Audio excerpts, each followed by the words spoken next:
নমস্কাৰ সকলোকে জিআৰচি আছাম চেনেললৈ স্বাগতম।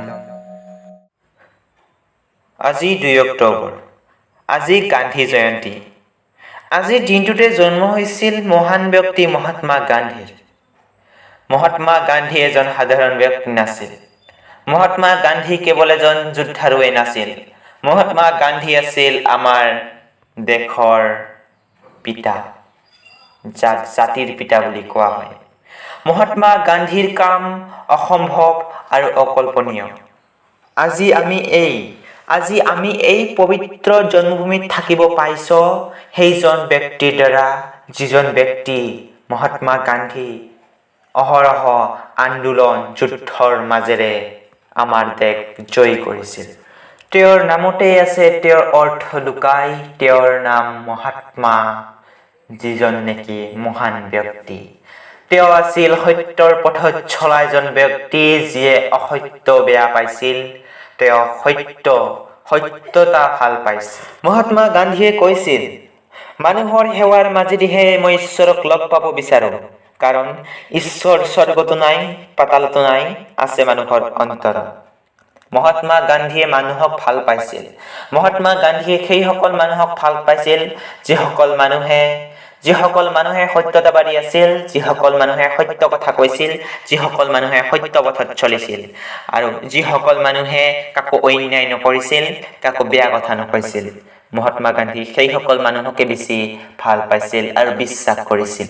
সেইকাৰণে মহাত্মা গান্ধীয়ে কৈছিল, মানুহেই ঈশ্বৰ। এইজনা মহান ব্যক্তিৰ জন্ম হৈছিল 1869 চনৰ 2 অক্টোবৰ তাৰিখে গুজৰাটৰ পৰম বন্দৰত। এইজনা মহান ব্যক্তিৰ কথা কৈ শেষ কৰিব নোৱাৰি। আজি 2 অক্টোবৰ তাৰিখে তেওঁৰ জন্মদিনৰ উপলক্ষে মই এখন লিখা কবিতা আপোনালোকৰ মাজত পঢ়িবলৈ লৈছো।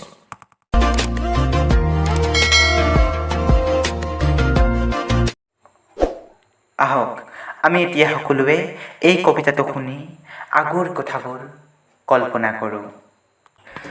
আমি সেইসকল যিসকলে নিজৰ ঠাই এৰি আনৰ ঠাই দখল কৰি শাসন কৰিব আগবাঢ়িছিলোঁ। আমি সেইসকল যিসকলে আনক কষ্ট দিব বিচাৰিছিলোঁ, নুবুজিছিলোঁ আনৰ দুখ, আনৰ কষ্ট, নাছিল কোনো ভয়, নিচিনিছিলোঁ আমি কোনো মানুহক, নাছিল ধৰ্ম, নাছিল দয়া, নাছিল আমাৰ আপোন, আছিল আমাৰ মাথো লভ, নিচিনিছিলোঁ সত্য। আমি যিহেতু অসত্য, নিজৰ ঘৰ থাকোঁতে আনৰ ঘৰ ভাগিছিলোঁ, নাজানো ঘৰৰ গৰাকী কণ। আমি নিজেই ভাবিছিলোঁ আমাৰ বাহিৰে নাই কোনো শ্ৰেষ্ঠ।